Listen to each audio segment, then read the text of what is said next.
وقال الله تعالى أيضا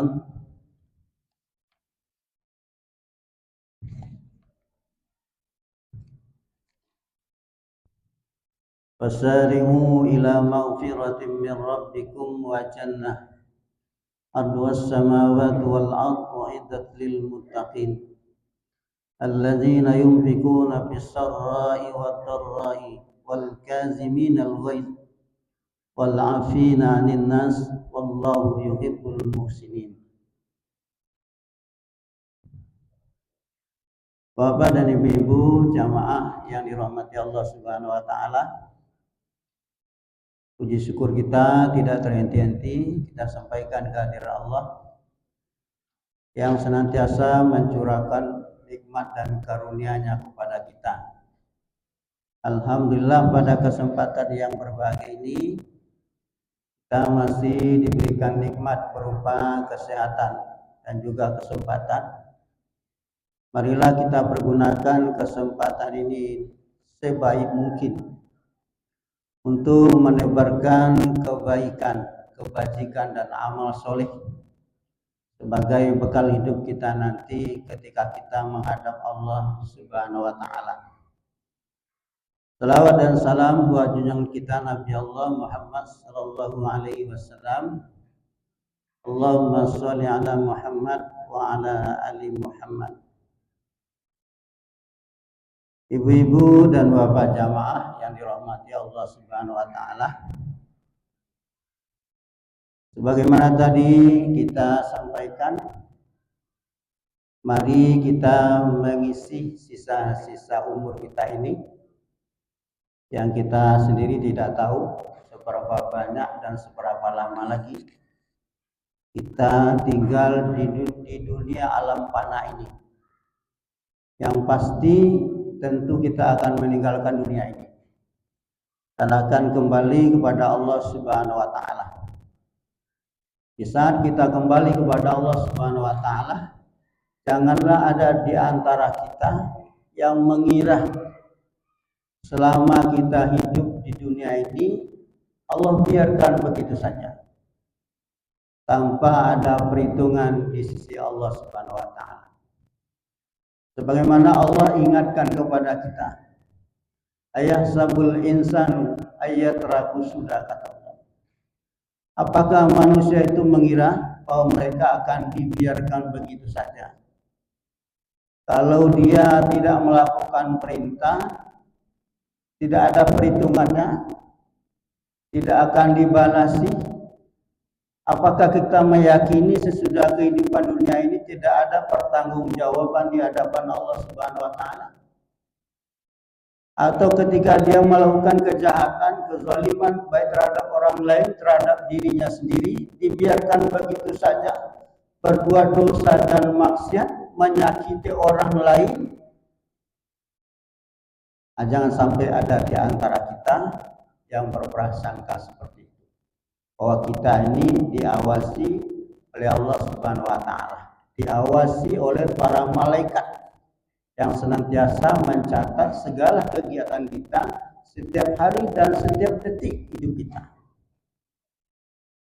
Oleh sebab itu, ibu-ibu dan bapak jamaah yang dirahmati Allah Subhanahu wa taala, sekali lagi marilah kita isi hidup kita ini dengan selalu menebarkan kebajikan dan amal soleh.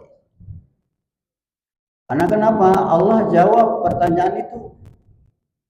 Tidak akan dibiarkan begitu saja. Bahkan Allah mengatakan, "Faman ya'mal misqala dzarratin khairan yarah, wa man ya'mal misqala dzarratin syarran yarah."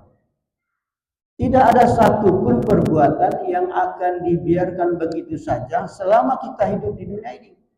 Justru akan kita pertanggungjawabkan di hadapan Allah Subhanahu wa taala.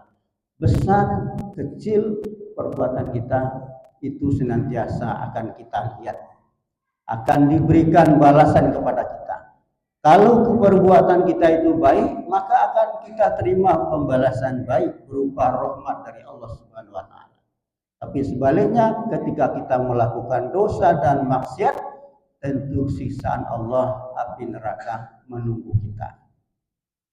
Ibu-ibu, bapak, jamaah yang dirahmati Allah Subhanahu wa taala. Oleh sebab itu jangan kita mengabaikan walaupun kebajikan itu mungkin barangkali kita anggap kecil. Tapi senantiasalah kita meyakini bahwa setiap apa yang kita lakukan, yang kita ucapkan, yang kita perbuat selama hidup kita di dunia ini akan kita lihat dan kita pertanggungjawabkan di hadapan Allah Subhanahu wa taala. Jangankan nanti di saat sakaratul maut, itu apa yang kita lakukan, apa yang kita katakan, apa yang kita perbuat itu akan diperlihatkan kepada kita. Kalau selama hidup kita ini senantiasa berbuat baik, menebarkan kebajikan, maka di saat sakaratul maut itu datang, tampak oleh kita, dinampakkan di Allah Subhanahu wa taala. Sebaliknya kalau kita hidup dengan dosa dan maksiat, penuh dengan kekejian, kekejaman, maksiat, di saat sakaratul maut pun itu juga akan dinampakkan kepada kita. Ibu, bapak yang dirahmati Allah Subhanahu wa taala. Ada seorang sahabat namanya Sa'ban. Sa'ban ini adalah sahabat Nabi, salah seorang sahabat Nabi, tinggal di pinggir kota Madinah, yang senantiasa selalu sholat berjamaah dengan Rasulullah SAW dan tidak pernah tinggal. Walaupun itu jauh, subuh, dingin, cuaca yang tidak baik, tetap dia datang sholat bersama Rasulullah SAW. Jadi pada satu hari, Sa'ban ini tidak kelihatan oleh Rasul. Lalu Rasul bertanya, kemana saudara kita Sa'ban itu, kok hari ini tidak ada? Sudah beberapa hari tidak datang. Ini adalah kebiasaan oleh Rasulullah SAW. Maka kita juga selaku jamaah, ya kalau ada saudara kita, jamaah kita yang selama ini berjamaah bersama kita, nampak mungkin beberapa hari tidak datang, itu perlu ditanya. Apa alasannya, apa halangannya, apakah dia sakit atau bagaimana? Rasulullah bertanya, salah seorang di antara yang ikut senantiasa sholat bersama dan dekat tinggalnya dengan Sa'ban mengatakan, ya Rasulullah, Sa'ban dalam beberapa hari ini sakit. Setelah Rasulullah tahu Sa'ban itu sakit, maka Rasulullah mengajak jamaahnya, sahabat yang lain, untuk melihat Sa'ban. Perjalanan Rasulullah SAW bersama para sahabat yang lain, selesai sholat subuh sampai di rumah Sa'ban itu tepat waktu afdolnya sholat duha. Nah, kita bisa memperkirakan itu. Afdolnya sholat duha itu antara jam 9 sampai jam 10. Itu perjalanan dari masjid ke rumah Sa'ban. Berarti setiap waktu, setiap saat, setiap subuh, Sa'ban datang ke masjid itu memakan waktu yang cukup lama. Lamanya sekitar setelah selesai sholat subuh berjalan kaki. Itu sampai sekitar jam 9 atau jam setengah 10. Afdalnya sholat duha. Setelah datang diucapkan salam, assalamualaikum. Kata Rasulullah bersama para sahabat, yang menjawab adalah istrinya. Maka Rasulullah bertanya, kemana saudara kami Sa'ban? Maka istrinya bercerita, dalam beberapa hari ini suami saya Sa'ban tidak ikut sholat berjamaah karena dia sakit. Dan baru saja dia meninggal dunia. Tentu Rasulullah merasa bersedih. Dia sengaja untuk melihat Sa'ban, saudaranya, sahabatnya yang beberapa hari tidak dapat melaksanakan sholat subuh. Lalu dia tengok mendapati keadaan sahabatnya itu sudah meninggal dunia. Para sahabat yang lain juga merasa sedih. teman selama ini. Lalu istrinya bercerita kepada Rasulullah SAW, ya Rasulullah, ada hal yang perlu saya tanyakan kepada engkau ya Rasulullah. Di saat sakaratul maut, suami saya ini Sa'ban, dia sempat berucap 3 kata, 3 kalimat.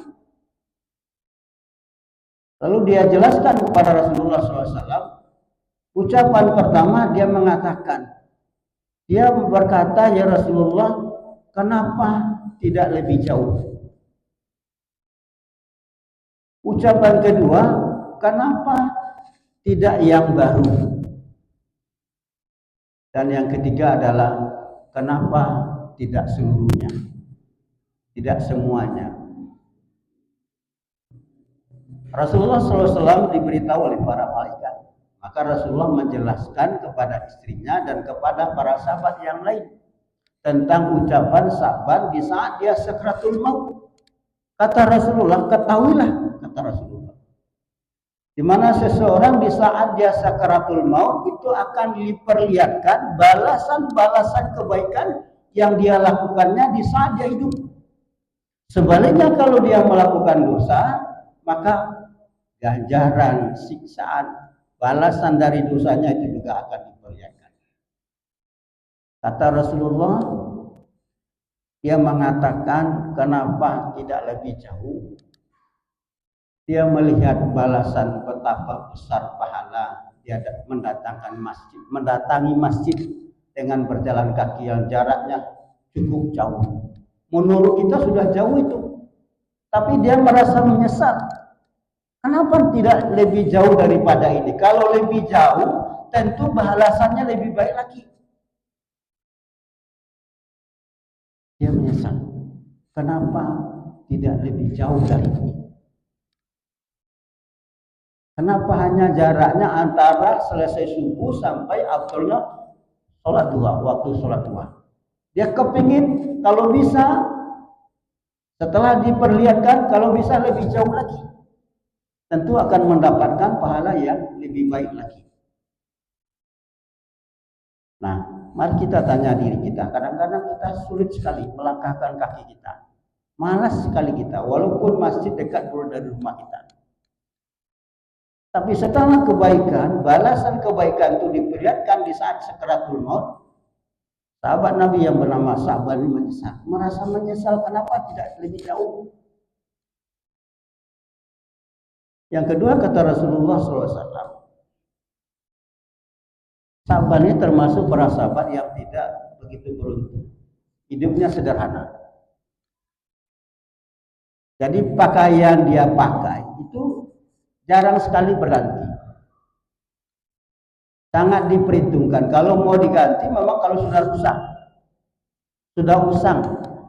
Jadi pada satu hari dia membeli pakaian yang baru dan pakaian yang lamanya masih ada. Dan ketika dia berangkat subuh, pada waktu subuh itu cuacanya sangat dingin. Maka dia pakailah bajunya 2 lapis. Yang barunya dipakai bagian dalam, sedangkan yang lamanya dipakai bagian luar. Kenapa begitu? Di samping dia mencegah dari dinginnya cuaca, dia juga mencegah dari debu. Kalau ada debu yang berterbangan, maka yang kena debu itu adalah yang bagian luar. Tapi di dalam perjalanannya mendatangi masjid itu, ketemu dengan saudaranya yang kedinginan. Maka dia lepaslah pakaian yang di luar, pakaian yang usang itu, dia kasihkan kepada temannya itu. Ini juga dia menyesal. Kenapa dulu tidak yang baru saya kasihkan? Kenapa yang usang? Setelah Allah lihatkan pahala kebaikan yang dilakukan. Ini kecil kelihatannya. Tapi di sisi Allah Subhanahu wa taala, setiap kebaikan yang kita lakukan dengan ikhlas semata-mata mengharapkan ridha dari Allah Subhanahu wa taala, maka balasannya luar biasa.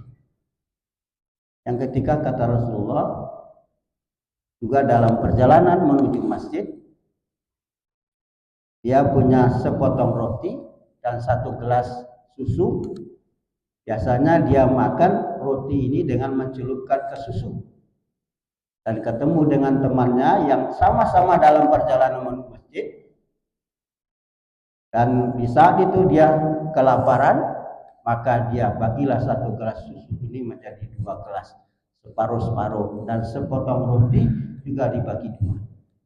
Maka dia nikmati dengan bersyukur kepada Allah Subhanahu wa taala, dia lega, merasa bersyukur dapat membantu temannya, berbagi dengan saudaranya, maka dia juga merasa menyesal.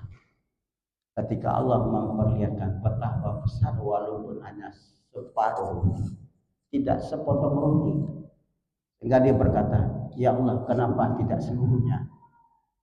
Kalau begitu besar balasan kebaikan ini, lebih baik biarlah saya lapar. Ibu-ibu dan bapak jamaah yang dirahmati Allah Subhanahu wa taala, itu contoh kecil. Dan masih banyak kebaikan-kebaikan yang bisa kita lakukan dalam hidup dan kehidupan ini, yang kadang-kadang kita mungkin barangkali tidak memperhatikan, tapi lakukanlah setiap kebaikan itu semata-mata ikhlas karena Allah Subhanahu wa taala. Walaupun itu kecil. Kita tidak tahu, kadang amalan kecil yang tidak terlihat, yang menurut kita tidak berarti, itu yang membantu kita mendapatkan balasan di sisi Allah Subhanahu wa taala. Jadi sekali lagi ibu-ibu, bapak jamaah yang dirahmati Allah Subhanahu wa taala, selagi ada kesempatan untuk kita untuk senantiasa berbuat baik, menebarkan kebajikan, lakukanlah sebelum datang namanya sakaratul maut. Kecil apapun. Kalau tidak bisa dengan materi, harta, mungkin dengan tenaga, dengan ucapan, dengan nasihat, itu semua itu adalah kebaikan. Bahkan paling kecil kebaikan yang bisa kita lakukan adalah membuang duri di jalan. Itu sebetulnya ada kesempatan bagi kita. Ketemu beling di jalan, ketemu duri di jalan, ada yang membahayakan di jalan, atau ada selokan yang mampet, yang buntu, airnya sudah melimpah-limpah ke jalan. Setiap saat kita mundar mandir di situ, kita lihat setiap hari. Bukan kita kerjakan, bukan kita bersihkan, tapi kita biarkan kesempatan itu ada. Padahal ambil kayu, tusuk-tusuk lubangnya, sehingga air yang mampet itu tidak lagi penuh melimpah ke jalan. Ini salah satu amalan yang mungkin barangkali kecil. Kita sering berteriak, ngomong WC masjid tidak bersih,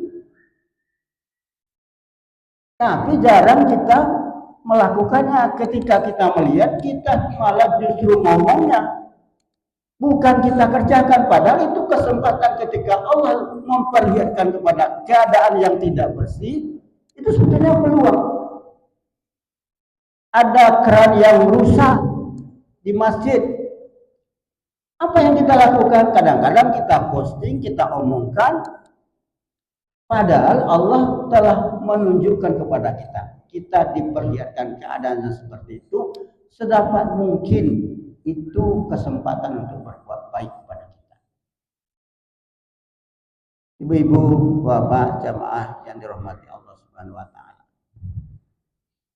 Selanjutnya tadi di dalam surat Al-Imran ayat 130 kita sudah membacakan, kata Allah, bersegeralah kamu kepada ampunan Allah dan surga yang seluasnya seluas langit dan bumi, yang disediakan untuk orang-orang yang bertakwa. Allah lanjutkan dengan menjelaskan siapa sih orang yang bertakwa itu. Nah, orang yang bertakwa itu Allah katakan yaitu adalah orang-orang yang menginfakkan hartanya, yang berinfak di waktu keadaan mudah, lapang, dan juga dalam keadaan sempit, dalam keadaan darurat, dalam keadaan tidak punya.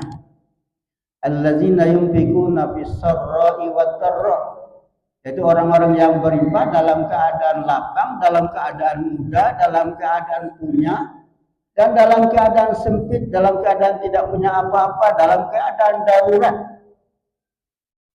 Itu orang yang bertakwa. Artinya apa? Orang yang istiqomah dengan kebaikan. Karena menginfakkan harta, berinfak itu adalah salah satu bagian dari kebajikan dan amal soleh. Jadi orang yang bertakwa itu contohnya, tandanya adalah orang yang senantiasa berinfak, melakukan kebaikan di jalan Allah Subhanahu wa taala dalam keadaan dia dalam keadaan lapang. Dalam keadaan dia sedang berpunya, sedang dimudahkan. Tapi tidak hanya sampai di situ, dalam keadaan sulit pun, dalam keadaan kurang pun, dia senantiasa berinfak, menyalurkan hartanya di jalan Allah Subhanahu wa taala sesuai dengan kemampuannya. Nah, ini peluang juga bagi kita. Tadi sudah disampaikan juga di subuh bersama Al-Aziz Masjid, kemudian PCM, kita berbagi, menyalurkan infak kita kepada saudara-saudara kita yang mungkin barangkali sangat membutuhkan bantuan kita yang diberikan ke lapangan. Bahkan kita katakan tidak diberikan kesempatan, bukan hanya ke lapangan. Kalau kita tanya lapang itu, semua orang kadang-kadang nggak ada lapangnya. Tapi semua kita punya kesempatan. Kalau nunggu lapang dulu mau berinfak, kapan nih kita lapang ini sempit terus? Walaupun mungkin barangkali duitnya banyak, tapi terasa juga sempit. Jadi ketika Allah berikan ada kesempatan kepada kita, maka pergunakanlah kesempatan itu dengan sebaik-baiknya, menyalurkan sebagian karunia, nikmat yang Allah titipkan dan Allah berikan kepada kita. Berinfak dalam keadaan kita yang diberikan kemudahan, kelapangan rezeki oleh Allah Subhanahu wa taala, dan bahkan dalam keadaan sempit pun kita senantiasa berinfak, menyalurkan, bertebar kebaikan. Jamaah yang dirahmati Allah Subhanahu wa taala. Tadi sebagaimana kita katakan, bahwa tidak ada yang sia-sia, semuanya akan diperlihatkan balasan di sisi Allah Subhanahu wa taala, bukan hanya nanti di akhirat, tapi di menjelang kita, tidak di saat kita sakaratul maut pun Allah perlihatkan balasan kebaikan itu kepada kita. Maka peluang dan kesempatan itu marilah kita pergunakan dengan sebaik-baiknya selagi Allah masih memberikan kesempatan hidup, kesempatan umur kepada kita, dan kita tidak tahu seberapa panjang dan seberapa lama kita hidup di dunia ini. Selagi ada kesempatan, yang punya kelapangan rezeki terutama, dan termasuk juga orang-orang yang dalam keadaan sempit itu juga, kalau dia punya kesempatan maka lakukanlah, dan ini adalah merupakan suatu kebaikan di sisi Allah Subhanahu wa taala. Tapi pelajaran juga buat kita. Sebaik-baiknya pemberian, katakanlah infak, ya, sedekah yang lainnya, sebaik-baiknya infak, jamuan, sedekah, pemberian. Nah, pertama memang harus kita dasari dengan keyakinan kita kepada Allah Subhanahu wa taala.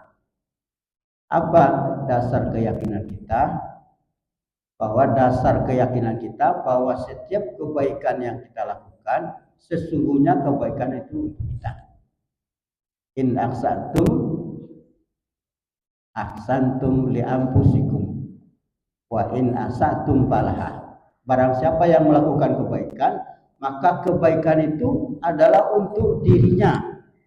Dan barang siapa yang melakukan keburukan, maka keburukan itu juga untuk dirinya. Itu perlu kita yakini. Sehingga kita itu tidak melepaskan, tidak memberikan lewat peluang dengan begitu saja. Kita meyakini bahwa sekecil apapun kebaikan yang kita lakukan, termasuk infak di dalamnya, maka setiap yang kebaikan yang kita lakukan itu sesungguhnya adalah untuk kita yang melakukan. Sebaliknya, ketika kita melakukan keburukan, maka keburukan itu juga untuk kita. Maka perlu ini kita sadari. Dengannya mudah-mudahan kita tidak melewatkan kesempatan yang ada untuk melakukan berbagai macam kebaikan, dan termasuk yang kita katakan adalah berinfak. Berinfak dalam keadaan lapang atau dalam keadaan sempit pun, kalau kita mampu melakukannya, itu adalah peluang bagi kita untuk melakukan kebaikan ibadah kepada Allah Subhanahu wa taala. Yang kedua, pemberian terbaik itu adalah pemberian yang tepat sasaran. Kata Rasulullah SAW, seburuk-buruk jamuan, termasuk juga infak, sedekah, pemberian, seburuk-buruk jamuan itu yang paling kecil. Kalau kita ganti bahasanya, seburuk-buruk pemberian atau seburuk-buruknya infak, itu adalah infak atau pemberian jamuan yang kita berikan yang tidak tepat sasaran.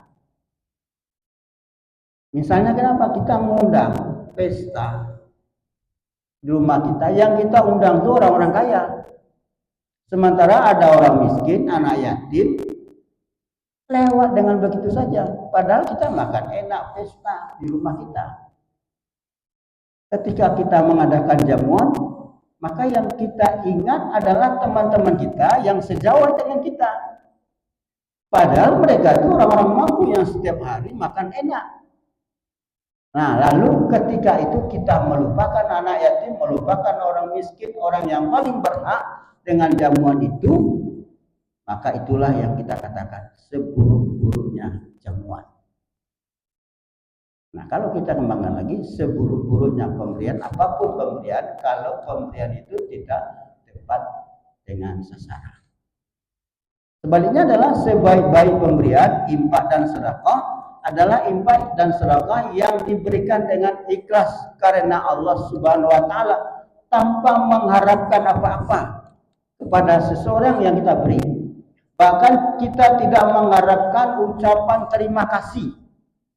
Itu orang yang beriman, orang yang ikhlas. Tapi kalau ada orang yang ketika kita berikan sesuatu lalu dia mengucapkan terima kasih, ya nggak ada apa-apa. Tapi sesungguhnya orang yang beriman, orang yang ikhlas, dia tidak memandang apakah dia setelah diberi itu dia akan mengucapkan terima kasih atau tidak. Itu tidak perlu bagi dia.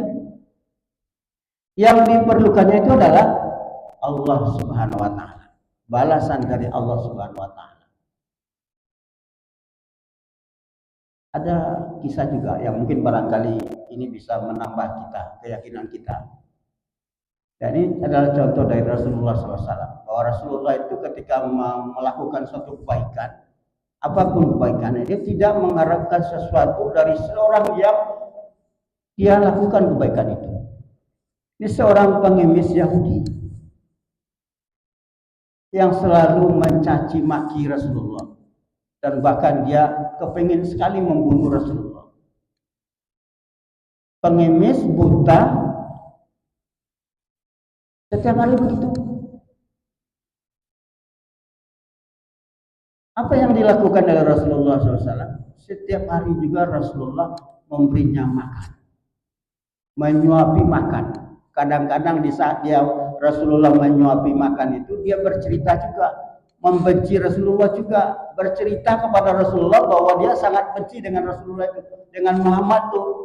Kalau dia punya ada kesempatan untuk bisa membunuh Muhammad itu, katanya dia mau membunuh Muhammad. Tapi Rasulullah tahu dia tidak membalasi kebencian pengemis buta dan Yahudi ini. Bukan seagama dengan, bukan sekeyakinan dengan orang yang membencinya dan bahkan mau membunuhnya.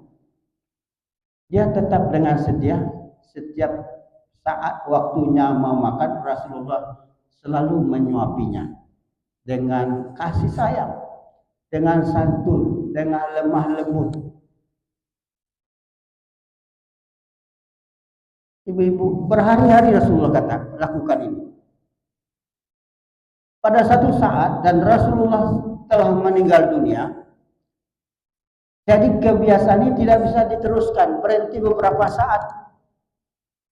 Tidak datang lagi ada orang yang menyuapi si buta pengemis ini, Yahudi ini.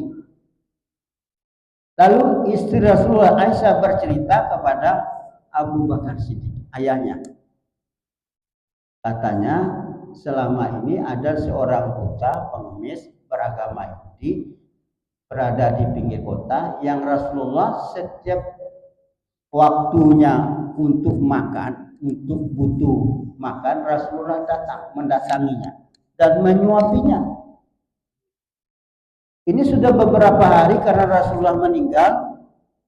Itu sempat beberapa hari dengan kesibukan, kita maklumlah dengan kesibukan seorang Rasul meninggal, itu tidak dilakukan lagi.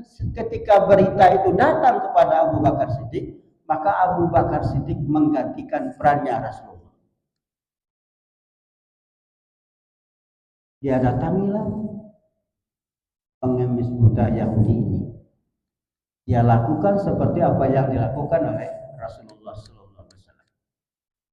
Di saat dia menyuapi pengemis buta ini, lalu pengemis buta ini berkata, "Kemana orang yang selama ini menyuapi saya?" Abu Bakar Siddiq menjawab, "Inilah orang yang selama ini menyuapimu." Sang pengemis buta ini tidak percaya. Bukan, ini bukan. Ini beda. Dalam beberapa hari ini dia tidak datang menyuapi saya di sini. Yang selama ini setiap hari dan setiap waktunya makan, saatnya makan itu selalu datang menyuapi saya. Ini bukan. Walaupun Abu Bakar Siddiq mengaku sebagai dirinya Rasulullah SAW. Lalu dia katakan, beda sekali. Yang selama menyuapi saya ini, yang selama ini menyuapi saya itu sangat halus, sangat terasa bagi dia. Ada perasaan yang sangat mendalam sekali. Beda sekali. Yang selama ini dilakukannya setiap dia menyuapi saya, makanan yang sebelum dia siapkan ke saya itu dilumarkan dulu, dilembutkan dulu, baru dia siap disuapkan kepada saya. Sekarang kok indah. Jadi ini bukan. Maka Abu Bakar Siddiq mendengar cerita itu, lalu Abu Bakar Siddiq menangis. Dia mengaku, memang sesungguhnya saya bukanlah orang yang selama ini menyuapi engkau. Yang menyuapi engkau selama ini adalah junjungan kami Rasulullah Muhammad SAW. Mendengar kata Muhammad itu kaget Yahudi ini. Yang dia sendiri sangat membenci Muhammad dan bahkan kepingin membunuh Muhammad. Dan dia sering bercerita kepada orang yang menyuapinya itu saking marah dan saking bencinya kepada Muhammad itu. Dan dia mendengarkannya dengan seksama. Apa yang terjadi Bapak Ibu sekalian? Pengemis buta Yahudi ini juga menangis akhirnya. Dia tidak menyangka bahwa yang menyuapinya selama ini adalah orang yang dia benci, orang yang dia mau bunuh, dan dia orang yang sering diceritakan kemarahannya kepadanya, padahal dia selalu melayani dengan baik. Menangis dia, sehingga dia menyatakan di saat itu masuk ke dalam Islam. Bapak dan Ibu yang dirahmati Allah, ini adalah contoh dari Rasulullah SAW. Rasulullah tidak menginginkan apapun dari orang yang dia lakukan kebaikan. Tidak mengharapkan pujian dan bahkan sebaliknya, bahkan hinaan, cacian, bahkan kemarahan. Dia tidak peduli itu. Kalau kita bagaimana? Saat kita ngasih orang itu tidak sopan sama kita, malah nyaci maki kita. Wah, mungkin barangkali kita nggak pernah lagi berbuat baik padanya. Mana bisa, mana mungkin kita bisa melakukan kebaikan kepada orang yang benci sama kita. Tapi Rasulullah tidak. Bahkan dia tidak ngasih tahu. Yahudi lagi, bukan sekeyakinan dengan Rasul kita Muhammad SAW. Jadi ini adalah salah satu bentuk dakwanya Rasulullah SAW. Rasulullah berdakwah melakukan kebaikan hanya mengharap balasan dari Allah Subhanahu wa taala. Tidak peduli dari orang yang dia lakukan, dia beri kebaikan dan yang menerima dan menikmati kebaikan itu. Dia hanya semata-mata mengharapkan balasan dari Allah Subhanahu wa taala. Yang terjadi adalah luar biasa. Memang di saat Rasulullah masih hidup, dia masih benci kepada Rasulullah, nggak masuk Islam. Tapi setelah sepeninggalnya Rasulullah Muhammad SAW, dia menyatakan masuk ke dalam Islam. Ini sangat luar biasa, dakwah yang sangat luar biasa. Maka kita, sekali lagi Bapak dan Ibu yang dirahmati Allah Subhanahu wa taala, ketika kita melakukan kebajikan, apapun kebajikan yang kita lakukan, sekecil apapun kebajikan yang kita lakukan, jangan kita berharap sesuatu dari orang yang kita beri. Jangan berharaplah kepada Allah Subhanahu wa taala. Dan bahkan sesungguhnya doa yang disunahkan oleh Rasulullah Shallallahu Alaihi Wasallam ketika menerima pemberian dari seseorang itu adalah doa untuk penerima sendiri. Hakikatnya begitu. Bukan berarti kita melarang orang di saat kita beri lalu kita minta mendoakan, tidak begitu. Sewajarnya memang di saat dia menerima bantuan pemberian dari seseorang, dia bersyukur kepada Allah Subhanahu wa taala, bisa dia berterima kasih atau tidak, yang sang pemberi tidak membutuhkan, dan bisa juga dia berdoa kepada Allah, dan di saat itu adalah doa yang termasuk doa yang mustajab. Tapi bukanlah disengaja untuk meminta doa. Kan kadang kita beri seseorang itu, kita ingin imbalan supaya kita didoakan, karena kita tahu bahwa doanya termasuk doa yang mustajab. Dan sesungguhnya kalau dia berdoa, itu bukan hanya doa untuk kita yang sang pemberi, termasuk doa kepada dirinya sendiri. Karena seseorang yang mendoakan saudaranya, para malaikat mendoakan untuk dirinya. Jadi ketika seseorang berdoa, maka malaikat mengaminkan supaya doa itu bukan hanya kepada orang yang didoakannya, tapi kepada orang yang mendoakan. Mana yang lebih mustajab? Kita didoakan oleh seseorang itu didoakan oleh malaikat. Itu kan lebih afdal doa yang didoakan oleh malaikat. Artinya apa? Kalau kita mau mengambil yang lebih baik, itu mestinya kita adalah saling mendoakan. Jadi orang lain mendoa kita, malaikat mendoakannya, dan di saat kita mendoakan seseorang, malaikat juga mendoakan kita. Jadi saling mendoakan, bukan saling berharap doa.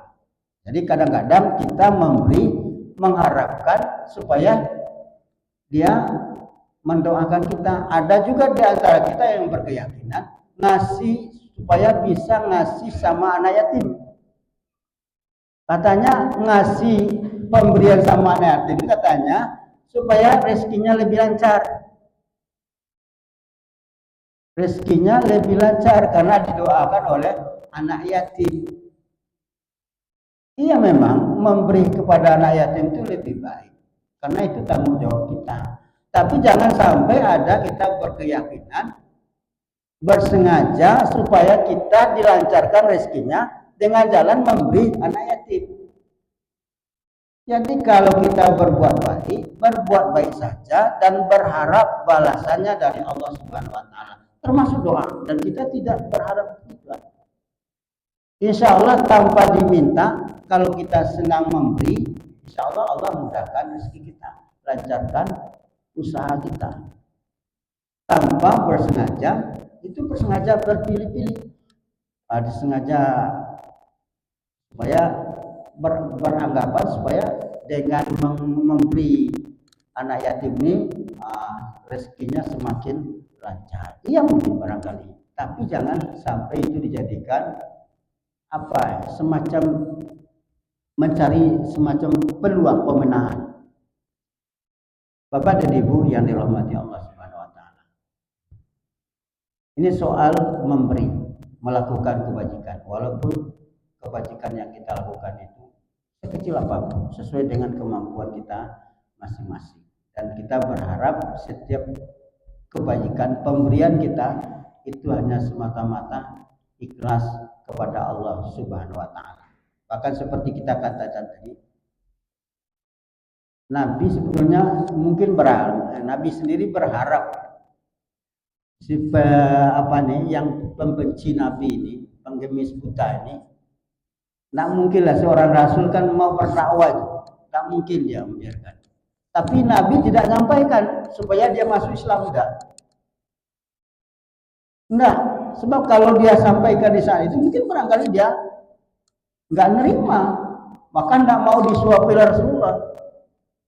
Kalau Rasulullah ini yang engkau maki-maki itu saya yang nyuapi kamu itu. Nah sekarang masuklah kamu ke dalam Islam. Nah mungkin barangkali dia menolak karena dia sangat membenci Muhammad. Tapi Rasulullah tidak, dia hanya mengharapkan kepada Allah Subhanahu wa taala. Walaupun dia tidak memintanya masuk ke dalam Islam, tapi setelah meninggalnya Rasulullah SAW, ternyata dia masuk Islam, bersyahadat. Nah juga kita berhati-hati juga, kita jangan mengisyaratkan pemberian kita kepada seseorang. Kadang-kadang kita gitu juga, maksud kita itu baik, bagus, misalnya supaya dia taat, dikasih supaya kita supaya dia taat lah. Soal taat itu adalah hidayah kepada Allah Subhanahu wa taala. Karena kadang-kadang ya, tidak semuanya mungkin barangkali. Ada orang yang mungkin barangkali kita ajak itu dengan pendekatan seperti itu, kita beri supaya dia mendekat. Ya katakanlah jelasnya mungkin supaya dia tetap rajin berjamaah ke masjid, misalnya dengan pemberian kita. Tapi jangan itu yang menjadi alasan. Jangan itu yang dijadikan motif. Kita ngasih bukan karena dia rajinnya, bukan. Itulah kita katakan tadi. Mungkin barangkali tanpa kita minta, karena pemberian kita ikhlas, sehingga dia bernilai barakah di sisi Allah. Bertambah-tambah kebaikannya. Salah satu kebaikannya, dia dengan sendirinya akan menyadari Allah. Baik Bapak dan Ibu sekalian, mungkin barangkali karena waktu yang membatasi kita, sebagai kesimpulan perlu kami sampaikan. Pertama, kesempatan Allah masih berikan kepada kita. Mari pergunakan peluang kebaikan umur ini dengan sebaik-baiknya untuk selalu menebar kebaikan. Kemudian setiap kebaikan yang kita lakukan itu semata-mata kita mengharapkan keridhaan Allah Subhanahu wa taala. Ikhlas karena Allah Subhanahu wa taala. Jangan kita mengharapkan balasan apapun dari orang yang kita beri. Kita hanya berharapnya kepada Allah Subhanahu wa taala. Banyak maaf mungkin barangkali apa yang kita jelaskan ini belum tuntas, mungkin barangkali juga tidak fokus. Terima kasih. Wassalamualaikum warahmatullahi wabarakatuh.